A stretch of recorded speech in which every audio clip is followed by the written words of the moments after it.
అయితే కుసుమ సరోవర్ దగ్గర కృష్ణుడు మొదట వేటగాడి అదే పూల తోట వేషం వేశారు కదా! ఇప్పుడు కృష్ణుడు మళ్ళా ఇంకొక వేషం వేస్తారనమాట.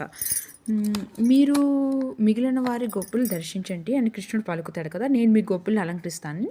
ఈసారి కృష్ణుడు ఏం చేస్తాడంటే మరలా ఒక గోపిక వలె మారువేషం ధరించి తన ముఖమును ఒక ముసుగుతో కప్పుకుని రాధారాణి, లలిత మరియు విశాఖలను గొబ్బిళ్ళు అందరి కంటే ఉత్తమంగా గుర్తించాలని విషయం చెప్పవలసిందే. అంటే అలా చేద్దామని అనుకుంటారు. అలా చేస్తారు కూడా. సరే, ఇంకొక కథ ఉందండి దీంతోటి. ఒకనాడు నారదముని రాసనృత్యంను దర్శించవని నన్ను కోరుకున్నారు.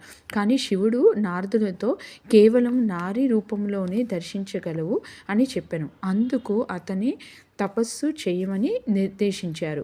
నారదుడు నారద వనము వద్ద తపస్సు చేయుట. సో ఇక్కడ నారదముని నీటిలో ములుగుతారు.